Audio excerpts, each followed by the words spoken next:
बांदा की सनोवर ने थाईलैंड में सेमी क्लासिकल डांस में जीता प्रथम पुरस्कार।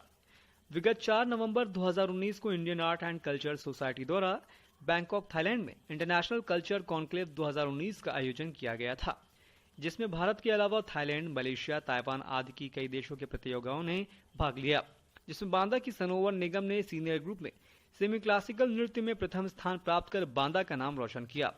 पणजी गोवा में 29 अप्रैल 2019 को आयोजित 8वें national level competition and festival की प्रतियोगिताओं में प्रथम स्थान प्राप्त होने पर अंतर्राष्ट्रीय प्रतियोगिताओं में सनोवर का चयन हुआ था।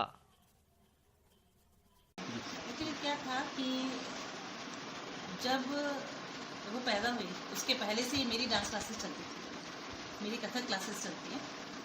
तो बचपन से जब वो समझदार हुई, जैसे बोलते हैं ना बच्चा जैसे बोलना सीखता है, तो बोलने के साथ जब कथक क्लासेस चलती हैं तो देखना, क्योंकि बच्चे जो है जो देखते हैं वो सुनते हैं, वही समझते हैं, वही बोलना सीखते हैं।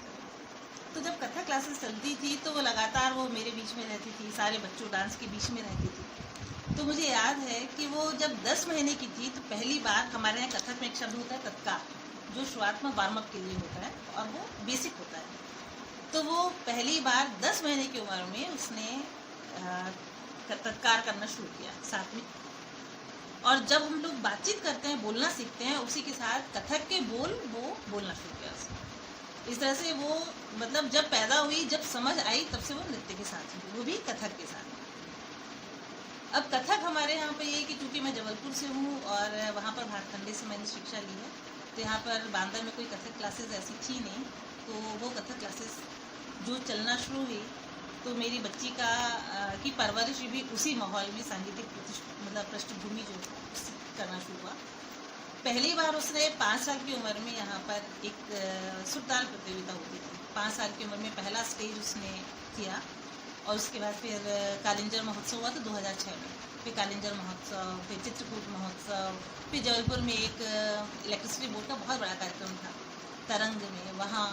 और इस तरह से फिर वो लगातार जो डांस, फिर धीरे धीरे क्या कथक की परीक्षाएं भी दिया, स्कूल कॉलेजेस, फिर कोई शायद मुझे लगता है कि बांदा का कोई ऐसा मंच नहीं होगा, तो वहाँ से उसका रुझान भी हुआ बचपन से और वो हर स्टेज को उसने किया भी और सीखती भी थी, शिक्षा भी वो लगातार लेती रही। रही बात बुंदेलखंड जैसे पिछड़ा, तो मुझे लगता है कि बुंदेलखंड में बांदा जितनी उर्वरा चीज़ें हों, उर्वरा शक्ति, चाहे वो साहित्य में हो, चाहे सांस्कृतिक हो और चाहे क्लासिकल ये हो, इसमें केवल एक ज़रूरत होती है एक मार्गदर्शन की।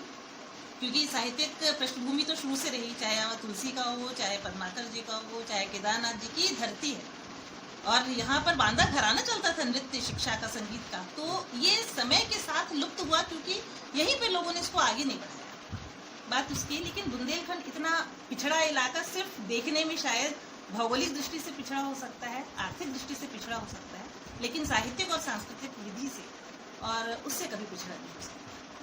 हुनर की बात है तो हुनर से पिछड़ा नहीं है, बिल्कुल भी नहीं है, क्योंकि यहाँ के लोग खाली यहाँ नहीं, केवल ऐसे जो है वो बाहर गए हैं और वो वहाँ नाम कर रहे हैं अपना, इस तरह ऐसा नहीं है। मेरी यहाँ पर शिष्या एक अस्मिता श्रीवास्तव है, उसने स्वर्ण कमल लिया था लखनऊ भातखंडे संगीत विद्यालय से।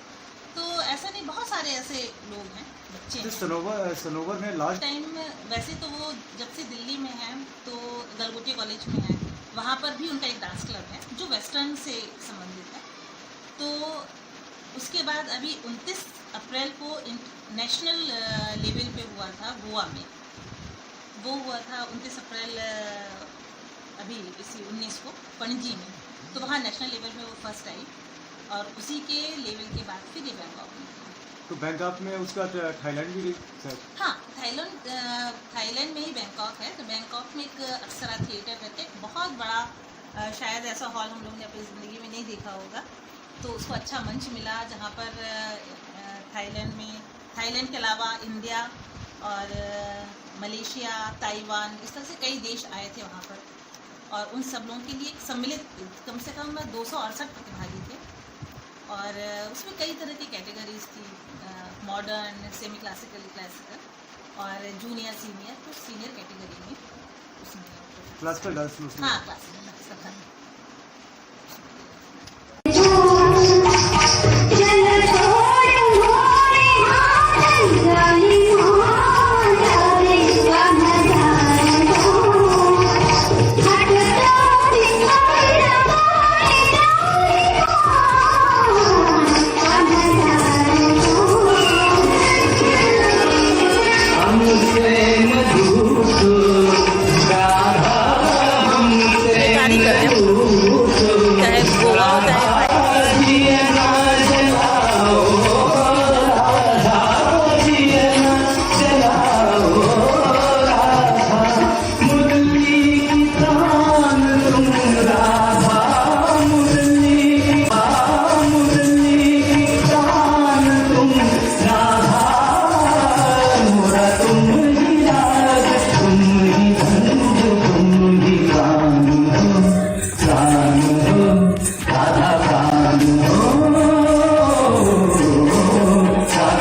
साथ